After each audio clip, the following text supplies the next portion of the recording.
You're doing. So it's really a fantastic pleasure and honor for me to introduce from about 6,000 miles away Dr. Matthias Treier, who is the world's expert on the BSX gene that you just heard a little bit about. Matthias couldn't make it physically, but has very graciously agreed to give up his dinner hour from Berlin to be here and tell us about his state-of-the-art research. I should also say that Matthias was actually a postdoctoral fellow at UCSD a number of years ago, and crazy enough, I didn't even know about him until after he was back in Germany. But Matthias, thank you so much, and you've got a very attentive audience here waiting to hear. So thank you. Right. So, hello from Germany.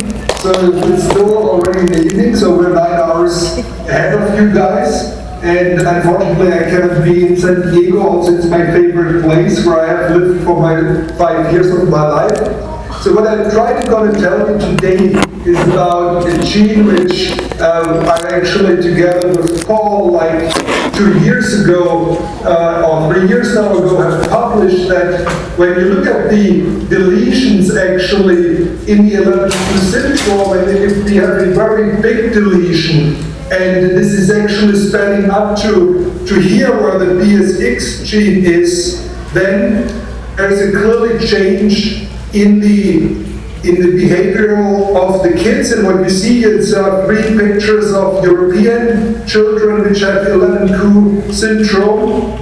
And here in Germany, we now are really getting more into studying the rare genetic diseases because, of course, from a scientific standpoint, they're interesting to understand biology. On the other hand, that also allows us to hopefully make contributions to understanding the disease mechanism in this rare genetic disease, which are in most of the cases are understudied.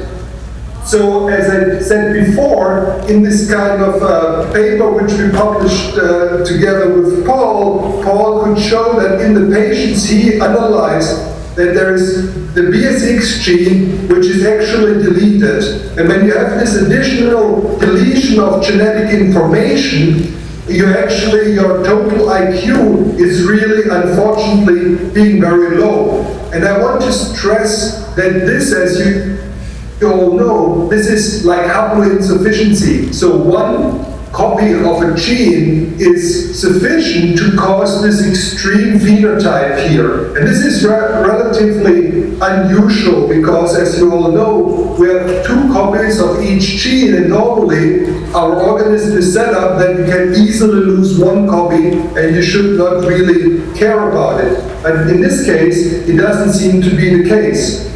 So what do we talk about, and what is BSX? So BSX stands for brain-specific homeobox gene, and this is one of the most ancestral genes in the animal kingdom. So there is already a BSX genes in worms, in flies, in more or less everything you can think about. And every organism has this gene, suggesting that indeed this gene function is essential for life.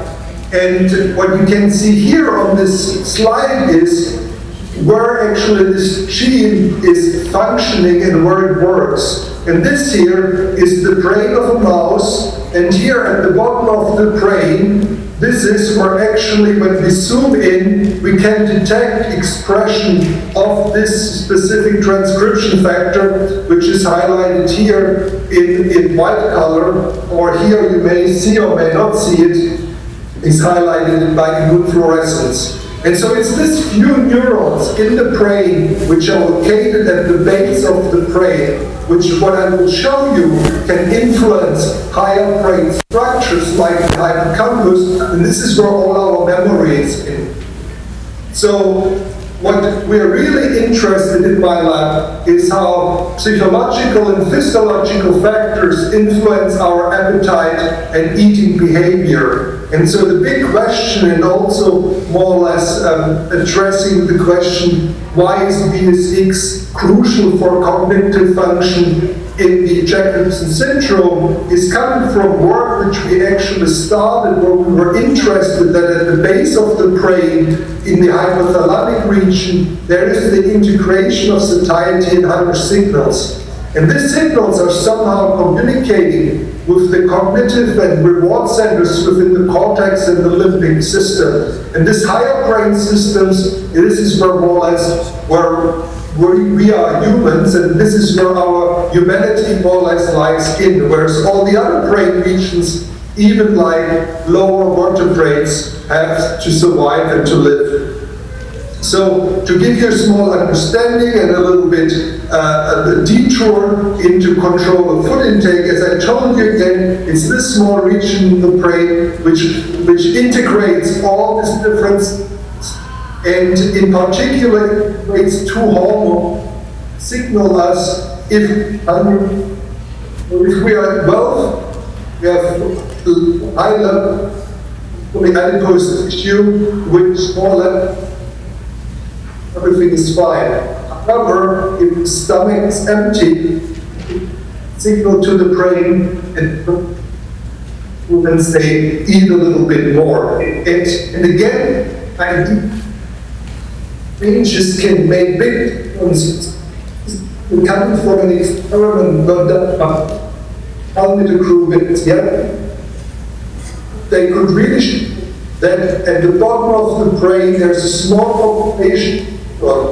And if you delete this neuron, so if you shut them down, and here they light up, and here they are shut down, you'll see these mice are then stopped to death. So they change their most basic behavior in a way where normally all of us who are hungry will eat something. This is which we cannot.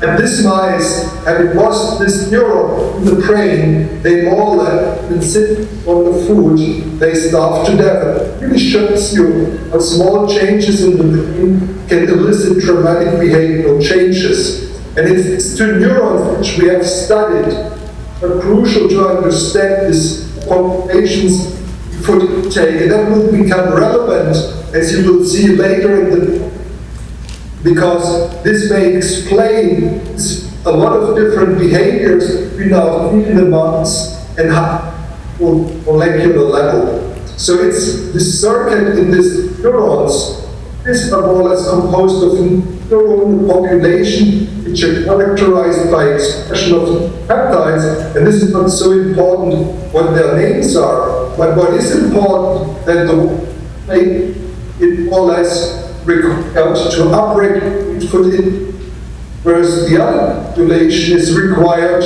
to more or less suppress food intake. And the balance of interplay between these neurons, which more or less direct our eating behavior. And again, as I said, we're talking and I talk about this small population of neurons. But what we were really interested in is what this neuronal network is doing. There's about, say, 100,000 neurons, the base of the brain, and they orchestra our behavior in a sense. You will see all our behavior. And we can see we can really look into single cell resolution. The red spots is single neuron, and we can stain them with focus to really identify these populations and look at their identity. So we can really work at the cellular level, and the molecular mechanism are changing when you take away BSX activity from brain. And what we can do best, and what that, of course, it's not doable in humans, and even IBM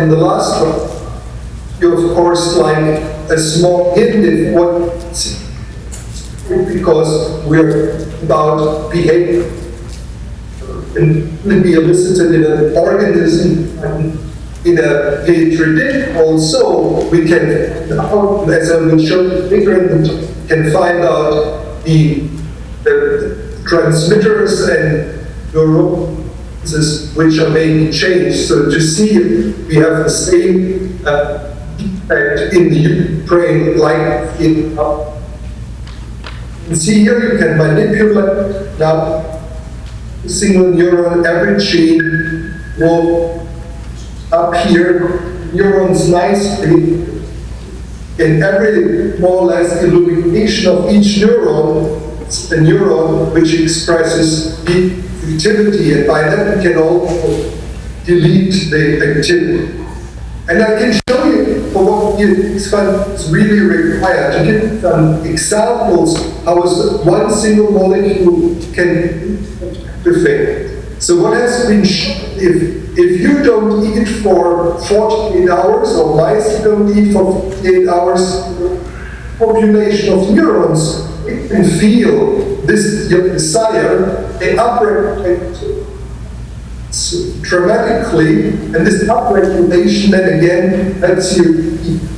And when you take away now this exclusion, but you can see this upregulation, and even the basal activity in this neurons. So we can really, at the neuron level, demonstrate that BSX has a crucial function in eating behavior. And by that, we then show that with another transcriptional work is required for the expression of this crucial peptides in drive our desire to eat. But more interestingly, when you think about in our ancestors, had to look for food, they couldn't go to the supermarket with their cars, but they really had to walk up the woods and to try to get a deer to get to eat, and therefore, so normally the drive to move is to try to nicely that activity schemes which you can do with mice. To us, mice do not sleep during the night, but they are awake. So you can see that the activity goes up dramatically. But again, if you don't have BSX function, your drive to move, to run around, is dramatically diminished. And when we really test that, even for extreme conditions where we more or less starve the animals, so where normal animals are on the one hand really start to increase their physical activity during the days, the mice are still hanging around, and also in the so-called feeding term, they eat much less. So already in the eating behavior test, you can mice able to sense the signal. And as you know, a lot of patients are of course, but nevertheless, for the stress, all what I say is slightly only a Jacobsen children which really includes the BSX deletion may all not be true for children who have smaller deletion size, which is not the BSX. So that's very, and here again, lies activity in the brain. So, okay, so I'm just going to continue. So, again, as I said to you before, so what we can even do is like we can illuminate neurons in the brain by giving drugs, so we can really activate them and again show that these neurons are the ones which require BSX activity. And in the absence of BSX activity, you can see these neurons can no longer respond. So we can really on the neuronal level show that drugs no longer work if you do not have BSX activity, and this you can directly measure in food intake. So again, providing clear evidence that BSX is one of the crucial genes to regulate eating behavior. And this is actually important to know because what we can now do, we can line up other neurons. Besides BSX, we can line up the neurons for leptin receptor, one of the crucial genes regulating energy balance. And again, in this arcuate nucleus, we can now demonstrate that leptin receptor neurons and BSX neurons are really superimposed, suggesting that their function depend on each other. And as I told you before, leptin is this crucial molecule which is secreted by the white and brown adipose tissue and changes brain function. And it does so most likely going through the hypothalamus, through the arcuate nucleus, and therefore through influencing higher brain functions. And what I showed you before, because this is not working, this relay station in the brain, we think that not only eating behavior, but even other behaviors are changed. And to show you more directly in physical terms how genes can interact and how one gene and another gene can change your phenotype dramatically. When you look at a normal mouse and an obese mouse, which is caused by this loss of leptin function, you can actually see if you take away BSX, you get much slimmer. And at the same time, you eat less. So you can actually also, loss of BSX in certain circumstances can also be beneficial for you, but unfortunately in other circumstances it's not. And again, what you can see here, like this eating change is really again changing with behavior of a neuron population. In the normal situation, you get activation. When you don't have BSX, you lose this activation. And also this neuropeptide which drives eating is greatly diminished.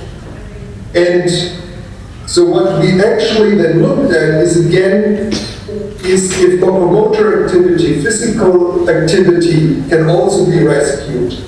And what we really for the first time showed is that BSX is a genetic component of physical activity. So your drive to move is most likely regulated by BSX. And this is very important because people, until we studied BSX function, did not believe that there is a genetic component to so-called laziness. So some people have also called the BSX genes in other fields the lazy gene or the fidgeting gene, because it really changes your basic spontaneous physical activity. So what you can do as a molecular biologist and really being interested in the basics of what is happening is what you can then do with fancy molecular techniques nowadays. Can I really ask, can we find any other genes which are changed in these green neurons here? And so this is a huge endeavor, and what you actually do to give you just a flavor, what molecular biology is able to do nowadays to figure out disease mechanisms. You can even, having so few cells available, you can isolate the cells by fluorescence activate cell sorting. That means you take about 50 animals, you isolate this green population to homogeneity, and then you compare their expression profile with fancy technology. And then you can ask the question, what kind of other genes depend on BSX function? And so we did that also in the BSX, and we got a very interesting result, which may also be interesting for you as parents, because from our results we would argue that in Jacobsen children which have the BSX deletion, a crucial neurotransmitter is missing. And just to give you a little bit background, so there's actually 3 major adrenergic systems in the brain. You may have heard about the dopaminergic system, which is required or which is regulating reward. So addiction and is actually a problem of the dopaminergic system. You know there's this other adrenergic system which is called the serotonergic system. And the serotonergic system has been implicated in schizophrenia and depression. And the third system is actually the histaminergic system. And the histaminergic system It's maybe, you all know that about when you get allergies, when you have actually go out and you have high fever, this is actually where actually blood cells, which can also produce histamine, do overreact. And there's also in the brain system, which produces the same substance, which is called histamine, by a small population of neurons, again, at the base of the brain, or also the BSX neuron system. And these neurons, more or less, then project in all higher brain regions. And I must stress that in mice, we will get a complete loss of BSX function. In Jacobsen children, you would still have one copy present. Nevertheless, this could mean that you have a dramatic change in the histaminergic system. And this is maybe very important, because that would mean that, and we have measurements that also a lot of other basic functions are dramatically influenced. And towards the end of the talk, I showed you two of them, and the first is really when we look at sleeping pattern. So dramatically go hand in hand with the locomotion. And this is just another cartoon showing you that wild-type puppies, they start to move at the beginning of the dark phase. And I showed you before that the BSX animals do not do that. However, when we look at sleeping patterns, and one can do that by measuring certain parameters in the brain, can see that it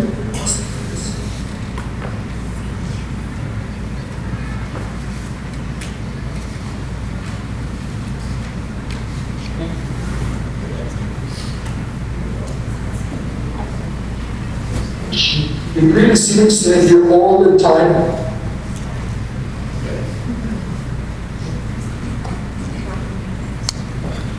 Okay, we've lost your video again, so I'm going to have to disconnect you again.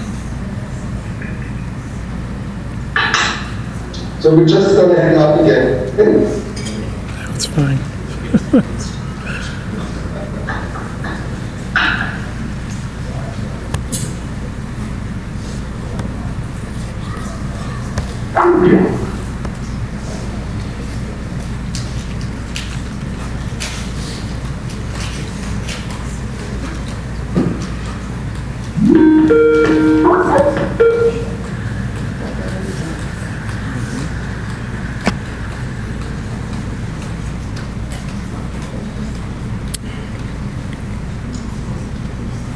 Can you hear us?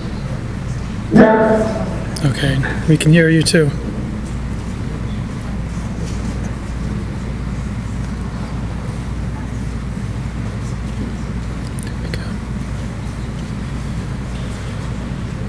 All right. So what I just wanted to share with you is that really it looks like in the absence of BSX, your sleeping pattern is really dramatically changed, and there's really a problem for the mice to stay awake.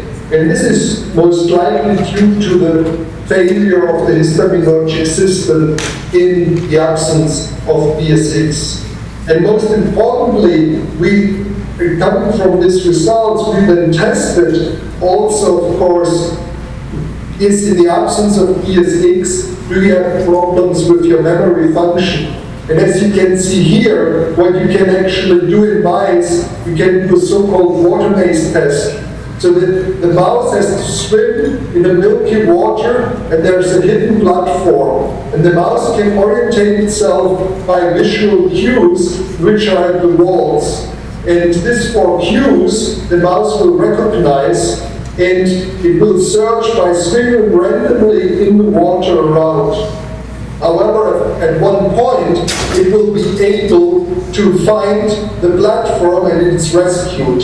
So when you do this test again and again, in the same environment, the mouse will be able to orient it by visual cues, and by that the time it will swim around randomly in the basin will decrease and decrease dramatically. So there's a huge learning effect in this wild-type mice. However, when you look in the absence of BSX, the learning is more or less not there. There is no learning effect. So even in BSX mouse, the classical Morris water maze memory test is failing completely. And this is so robust that this mice, unfortunately, I have to say, are maybe one of the dumbest mice compared to other genetic models. It's very surprising because I should do that BSX gene not higher by both normal and our reproduction. But it really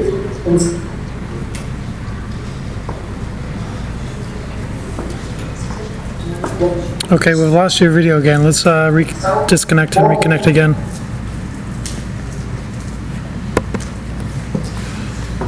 So, did you lose me again? Yeah, your audio is chopping up.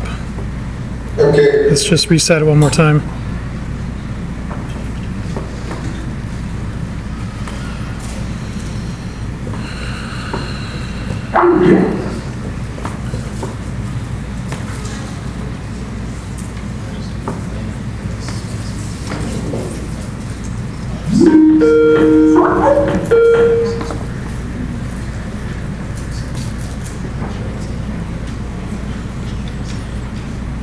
Okay, let's try this again. So I'm really finished, so one more time and then hopefully it will be fine.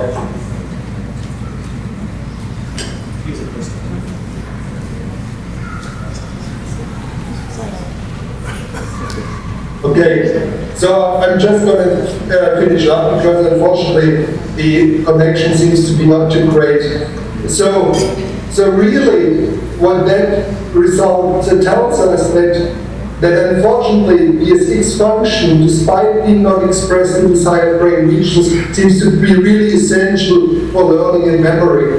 And another result I want to share with you because it may influence how at least Jacobsen patients with the BSX deletions are treated also with medication. So at least what we have found treating our animals with drugs, like for example olanzapine. Olanzapine is a drug which is widely used in depression disorders, and because I also listened to the autism talk before, and it's an antipsychotic drug, but what is very interesting, and we did the experiment for reasons which is too long to go into, but what I want to share with you, that in the absence of BSX, this drug suddenly do something completely different in this mice, what it was supposed to do and what it's normally doing in humans. To just to give you a short idea, in humans, this drug is used as an antipsychotic,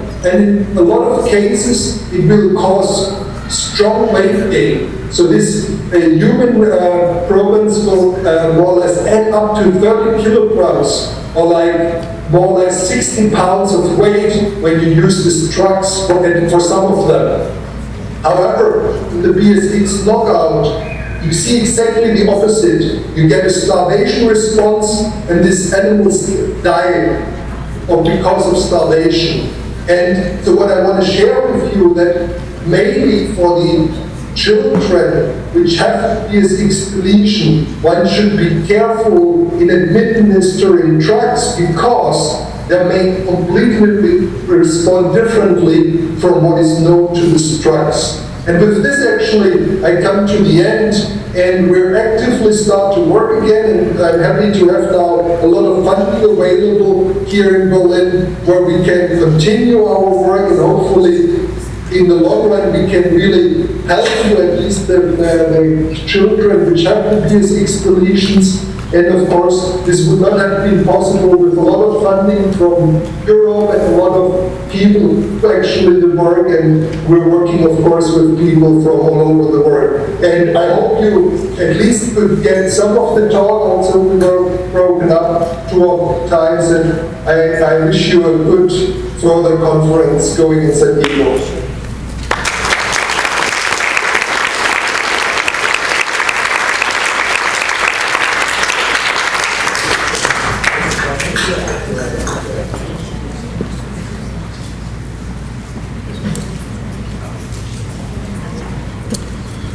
Can you stay on and take on a few questions? Sure, but the only time I can hear you is you're in front of the computer.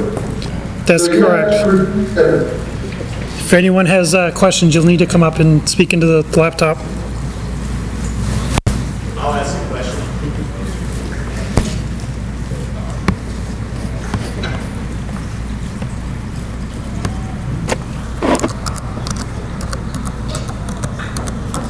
Matthias, it's Paul. Can you hear me? Yeah, hi Paul, nice to see you. Thank you. Great to see you. Question for you, and that I'm sure the group is very interested in. What is the possibility of pharmacologic intervention to try to boost up histamine levels in the brain? I mean, to boost up, I mean, there's a lot of drugs which actually interfere with the histamine system, but they are almost like depending that histamine is present. So, I mean, one of the things one could do, but that's of course up to the parents, to ask the question if in the cerebral fluid, if one can measure histamine levels, if they are really decreased in the Jacobsen patients. And because if they're completely absent, all the normal drugs nowadays, it's a hard time to work. But if actually there would be like only 50% of histamine there, maybe histamine drugs which are on the market could help. Well, you know, Matthias, at this conference, we're doing skin biopsies to make iPS cells. So one of the goals we have, and maybe you'd be interested in joining forces with us, is to reprogram the iPS cells to neurons. And if we can do that, maybe we can study their histamine levels. Is that something feasible, do you think? Yes, so as you know, my second life, we work on stem cells, like nearly everybody in the world. Yeah. You know, I have also other things. And this is definitely something I would be very strongly interested in for the patients who have the BSX deletion. In particular, as smaller the deletion is, as better, of course, because then you can really pinpoint it back to the BSX effect and not to some of the other genes. And if there would be people who would volunteer to give their skin, their fibroblasts, and as you say, the skin, we would definitely be interested in whatever way to join force and help and do that kind of work. That's great. Well, consider it done. Yesterday, we did biopsies on 20 of the children here, including some that have BSX deleted. So we'll talk offline about how we can join forces to make the most of that resource. I think it'll be fascinating. Question. We have some more questions. So do you want to come up, or do you? All right. I'm going to be the middleman here to convey questions from the group. In relation to the skin cells that you, or the biopsies that you took from some of our kids, is there a way of testing those to see if there is a histamine deficiency, or how can we apply his expertise or knowledge to clinically to our children to ask about a test? So the question is basically just reiterating what I just asked you from one of the mothers, and that is, can we use the iPS cell technology to determine whether or not the histamine levels are decreased in the neurons from children that have BSX deleted? So I think the answer, as you just mentioned, is yes, and based on that, that opens the door for potential drug development strategies. Do you agree? Right. Next question. Well, it's for you, but when you talk about being in a study, usually there's anonymity to it, but would people get results such as that? So the question is, would the families that are participating be allowed to get the results? Yes, that's something that the families are empowered to get, and that actually, I believe, is in the consent forms. So yes. No, I mean, as you know, here in Germany, we are funded by the government, so we do our research not for making money or anything. So, of course, we are interested in publications, and publication means you disseminate the information, and if this goes before publication, that's of course also fine. More questions, stay tuned. Go ahead. Yeah, you knew I was gonna hit you with that. Well, in the typical American style, they want to know how soon before you have a drug. As soon as you can get us the money to, I think, as soon as you can get us the money, then we can do it. Yeah, so exactly. Is there something we can do at home? Is there a test or something we can ask for maybe through our insurance that might be able to give us some information in the meantime to find out if there is some sort of, no? The best test is really the deletion mapping and the cognitive function evaluations, because then we know what the level of cognitive impairment is and whether or not they have the BSX gene. And once we have that, then we can focus on the stem cell neurons. So I think really the best would be a smaller, is what the most interesting ones with respect to developing the correct treatment is if there would be a small interstitial deletion which encompasses BSX, and then you only theoretically would only need the right probe and the right stem cell. You don't have to do it with 10 or 20. It's more or less, it's more important to get that one right patient with the right deletion to then develop one stem cell line than having a lot of stem cell lines which are not very informative. The answer to your question is, Matthias, there are two children that I know of in the world, one whose father is here today, that have a small interstitial deletion that covers just a very small number of genes, including BSX. So stay tuned. Yeah. More questions, hang on. Is there, from a clinical standpoint, is there something that we should be concerned about for the list of medications that could be histamine inhibitors that we should be cautious about? The question is, for the children that have BSX deleted, are there any medications that they should consequently avoid that could be dangerous based on your understanding of the histamine pathway? I mean, as I said, the whole autism, schizophrenia, depression field, there's a lot of medications around, you know, and there I would be careful in applying, because it's even the histamine system interacts with the dopaminergic, the serotonergic system. So if they should really think twice about if they more or less advise again this kind of a deficit to take drugs, so that there's not a bad surprise. Thank you, that's very helpful. More questions? Okay. Go ahead, Jerry. With the histamine system, what about the autoimmune system, and how does that affect with allergies with BSX? Have there been any studies with any of that? The question is, with regards to the histamine system, is there any influence of allergies and potentially, I guess, treating allergies on the central nervous system histamine pathways? No, this is completely independent, so there's nothing known about. So this should be completely independent and should have nothing to do with each other, at least what's current knowledge. Great. Another question? Oh, great, okay. Any other questions? Go ahead. Getting back to the drug things, my daughter's on Prozac. Is that something that would affect? The question from one of the parents is their daughter is on Prozac. Could that be potentially dangerous, do you think?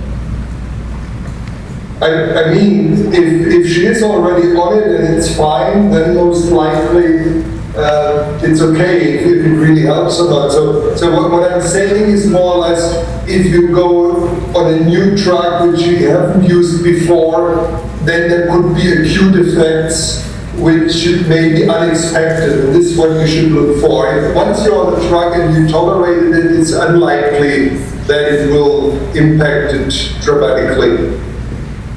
Thank you. Any other questions? Yes, hang on. So something like a drug for ADHD, should we be cautious about What are the those types of complications we should be looking for?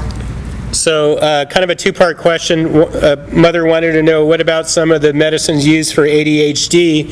And specifically, if there are going to be complications, Matthias, what kind of clinical signs or symptoms would you expect to observe?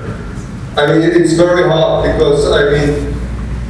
because as I told you before, the olanzapine result was shocking and striking, and it's an acute result, and I mean, just, you know, one has to be careful or be under medical observation when you start stuff like that. And the question is really, how big is the benefit, right, in particular that. I mean, it's hard to tell. I mean, it will be from a case-by-case thing, but you should make the doctor aware that if you give it the first time, don't go just home and take it and then go for the vacation, and that's maybe not a good idea. That's a point very well taken. So I think the take-home lesson is, you're not saying don't try these medications, but we have to be very careful and warn your treating physicians that there may be unexpected side effects that we need to be on the lookout for. Any other questions? Going once, going twice? Matthias, I just want to thank you on behalf of the group here. I'm still in awe of the fact that even though it wasn't perfect, we can still have you be part of this conference from 6,000 miles away. And next time I see you, I have an 11Q t-shirt and a very special bottle of red wine from one of the private vineyards of a supporter of our group from up north. So in 2 years, I come for sure to San Diego if you do it again. We're going to do it again. It was unfortunately this year not possible, but in 2 years for sure. As you know, San Diego is like my second home. All right, that has been recorded. You've got a room full of witnesses, so you better get your tuchus here in 2 years.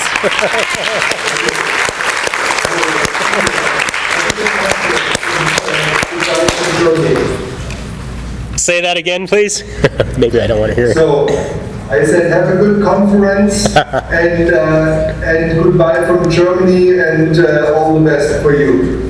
Thanks again. It's wonderful to have you, and we'll look forward to seeing you in a couple of years. Bye-bye.